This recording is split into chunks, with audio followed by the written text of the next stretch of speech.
Hello, my name is Paltino and this is Returnal. We're gonna go over a lot here, so it's gonna be a little all over the place. But this is the start of every time you start the game, you wake up here. On this beautiful planet that is right now not really beautiful. Let's start over and start off with the menu. We have our beautiful map with our main path, side path, and usually a lot of different things like xenoglyphs and other devices. You get it when you play it a little bit more. Then we're gonna go over to our status, which is really fun. We have on our top left, we have our malfunctions.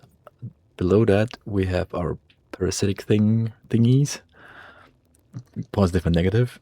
Then we have our oblites and keys. They reset every run, and the ether you carry that over. The integrity, proficiency, and the adrenaline, they also don't carry over. But integrity can upgrade with certain items. I have to stop the video because it's gonna get too fast. Yeah, you can upgrade that with different items you can find, and the proficiency you can upgrade with using weapons and certain things you get to upgrade them, but they are not carried over. The thing that I started at 15 is because I played it a lot and got to a new cycle, basically. Spoilers, kinda. Because it's so cryptic. The story is really, really cryptic and interesting. Don't get me wrong, it's interesting, but you only get it in tidbits and small bits. I'll get to that later. And the adrenaline is basically an upgrade to your weapon shooting and auto aim that you have, but it resets after you get damaged. Then on our top left, top right, we have your statuses, weapon damage, protection, proficiency rate, repair efficiency, alt fry cooldown. You get that through fabricators and other things. Then we go on to equipment. You see your weapon in the middle. You have your sidearms and consumables on your left and artifacts on your right. And then we have the data bank. There are basically enemies, resources, equipment you find, consumables, upgrades you get. Of course, your artifacts that you can find and haven't found. The scout logs. I have to pause here because the scout logs. I'm gonna go into the story a little bit because that's pretty much all for the menu for now. The scout logs are your character's logs of her failed attempts and going into madness sometimes. Because every time she wakes up, she has kind of her own memories, but also not. It's really strange. But the scout logs, I was so curious to finding those, and I think I haven't found every scout log because you don't always know what if you have everything or not. And the xenoglyphs and the xeno artifacts, was it? Wait, xeno archives. Those are also really interesting for the world building. But oh my god, it's also cryptic. Let's go a little bit around. This is a xenoglyph. You can find those around and you have to find more to decipher them. This is an later added online multiplayer. I haven't tried it actually, but I heard it's pretty good. And here you can fabricate artifacts that you can find later. This is a perfect first room because it has a lot of enemies and just basically really damages me. And I'm a little bit rusty. I came back to the game after I heard that there is a second game from House Marquee, the developer, that's pretty similar. So that's fun. So I came back and I wanted to try it. I haven't finished it on 100% this game, to be honest. Because to get 100% at the final ending, you need to get spoilers. Okay, you had time to skip. You need to find some pieces that are locked in between every era and every area, and you have to find the certain things that you cannot find in every run. And I haven't found the last one, which is hard to get to the last area by itself, and also it's really hard to get those. So that's why I stopped then. We found a little bit of everything. We found malignant stuff that usually gives you the malfunctions. We have fabricators, we have calibrators, we have entropic keys. The calibrators are the things that I told you for the proficiency. As you see on my lower left, I upgraded it a little bit and it almost jumped over half a level. And after that you find better weapons. Weapons are stronger. And this is a trap room. It's basically a random room that can just appear. And here we have an enemy that is really strong. And I have a bad weapon and he does a lot of damage. Yeah. And we have to restart. Have I mentioned it's a roguelike? I should probably mention that in that it's a roguelike, so you restart probably a lot. It's also kind of bullet helly, which makes it a fun game, but it's also really hard. So I think we should go into the Helios, the ship. It's not as overgrown in the beginning, but you change into this first person perspective. That is usually for story elements. You can go in here, you see different overviews, things, and different things you unlock. And let's see, I haven't unlocked everything. You can go back to your first cycle with this. I won't do it now. And you can lie down, which gives you usually some story clues for her. Which is also kind of fun. And they are also very cryptic, as you may see soon. The orb. That helps, I know. Yeah, what else do I have to say for usual gameplay? I should probably mention your weapons have different abilities that you can upgrade and get proficient with them to unlock them, to make them better. And this console here, they added also later, it wasn't in the game at the start, is your daily challenge. You have a daily challenge run, you get a weapon, you get different things you can do and can't do. And yeah, it was fun for a while, and it still gets played a lot, even though this game is pretty old right now. I was amazed. I jumped in a few times to try and get back into, but I couldn't really go back into. It would also kind of be my first C tier game I would put on my C tier. It's a good game, don't get me wrong. It's hard. It's not easy approachable because everything in this game is intriguing by itself. But it also, everything that makes it intriguing also makes it kind of frustrating. It's hard. It's random. The story is interesting, but hard to get, hard to guess, hard to acquire. And also random. You have a teleporter that normally transits you inside rooms, like over there. Here we have an ether, I think, yes. You can get those whenever you want and just keep them. Also, the red enemies, the red glow, they have a shield you can only break with the sword. Usually not a problem at the start, but it's a problem later. And your dodge dash that I use all the time, you can dodge through bullets and waves and beams. Yeah, that's basically it. It's a dodge. And if you saw that, I upgraded my adrenaline, so if you shoot your magazine empty, you reload automatically. It's pretty slow normally, but you have a tight window to instantly reload. And that gets bigger with high adrenaline. Different adrenaline tiers have different effects or levels. It's different levels, I think. It's called levels, right? Whatever. Here we have a library. You unlock those over time. And here we have another weapon. Weapons are usually in big enemies or in chests. In chests can also be consumable items. Here we have a parasite. They have normally a good and a bad side to them.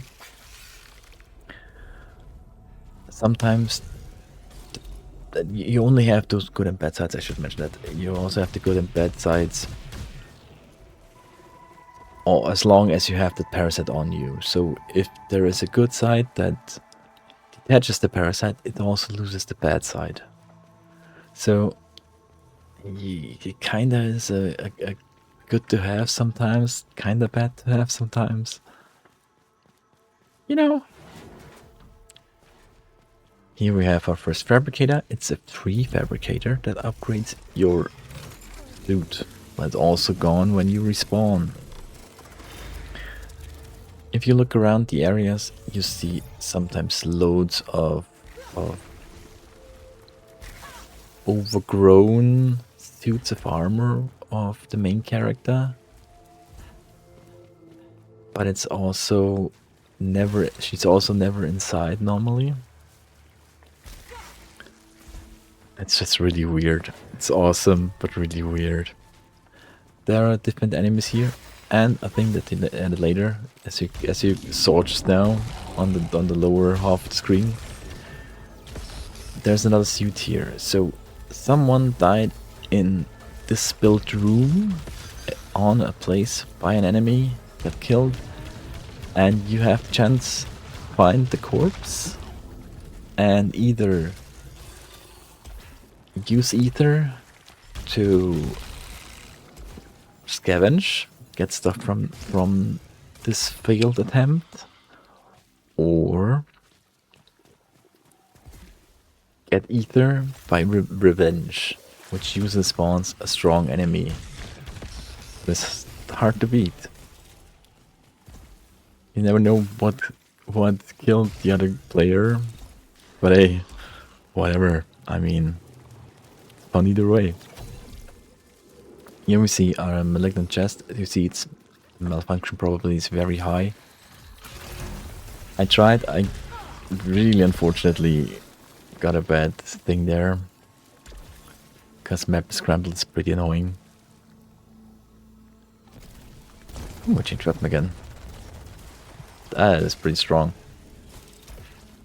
Every weapon is different. Yeah, they have usually different abilities too, not just... They have the main fire type and the secondary fire type. I usually go for weapons with strongest secondary, because the secondary is more powerful normally. And I'm not a good shot right now. I'm really out of the loop. It's really not an easy game, I have to say. You have to pay close attention to most of the balls and most of the other things. But I think enough about the gameplay itself. I will probably go a little bit over the story now, so if you're not interested in that, probably skip or, I don't know, go over the later things.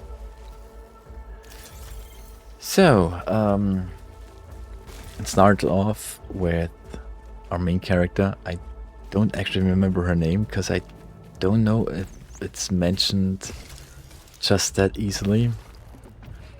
But she's an astronaut and crashes on this planet.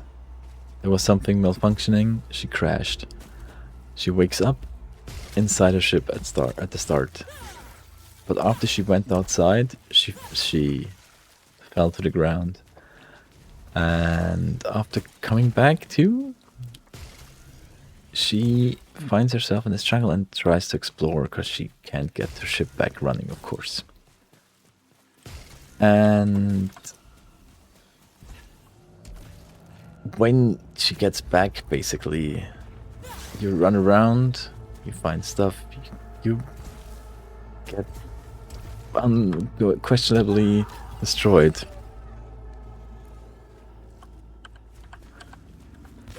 And that's where the fun starts. I remember you find already suits when you first come here.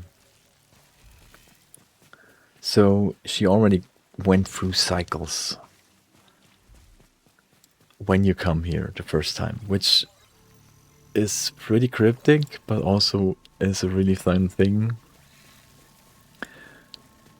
And yeah. So yeah. I don't know what else to say then. That's pretty much the start. That's the get-go. You go for your first area, you upgrade your suit with tech, alien tech. And after you've done that, there is more to come. You actually, let's try and spoiler alert again, because that's probably gonna be a thing for this game, because that's the only, not that's the only, I remember a little bit more about the story than I will tell you, but of the progress of the game. I should probably go like this. You after you beat the game the first time, your first cycle basically, the character actually manages to flee the planet. And after she fled the planet, she lives a normal life. She comes back to Earth.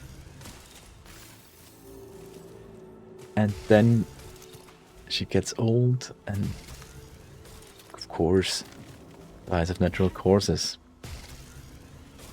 And then horror awaits. She's back here. Time has gone on the whole time, and she's just here again.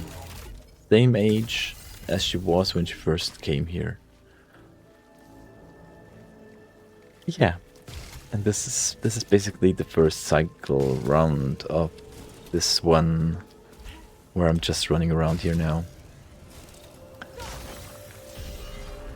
And that psychological horror itself, it's really something for me that got me playing again and playing more, even though I was rather frustrated with this game or with the whole thing. Yeah, oh my god, this was so intriguing.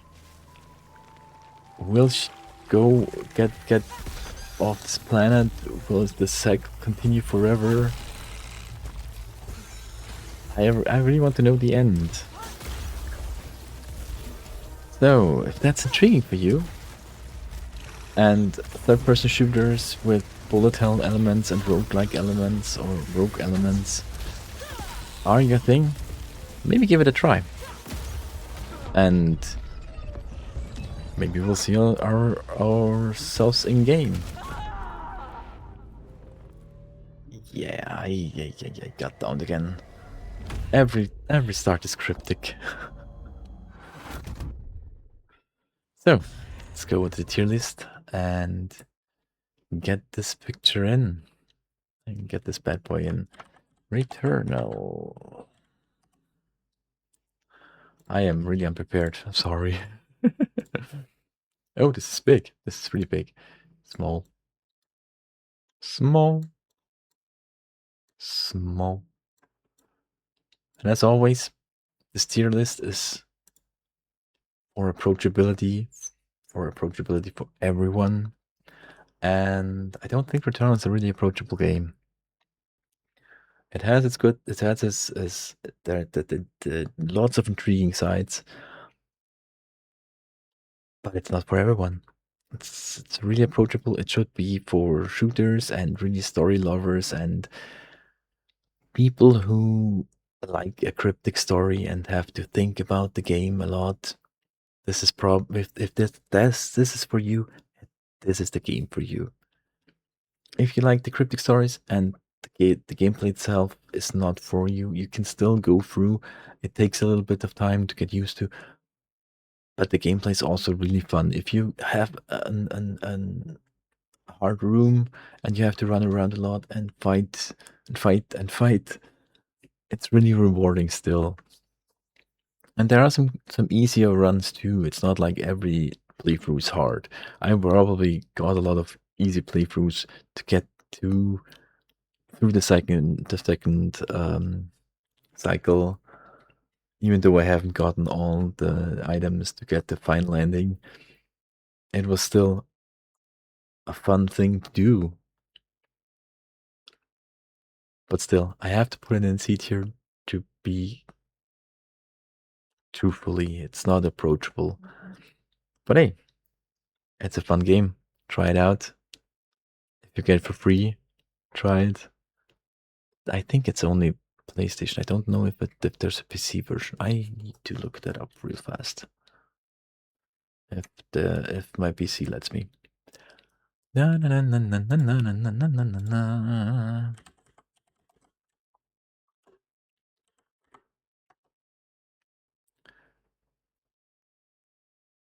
There is a Steam version. Okay. So you can also play it on PC. That's probably easier than on PlayStation. For some people. Some people also like controller, but whatever. I'm not gonna judge that or go for that. Have fun with it. Thanks for watching and good night. Bye bye.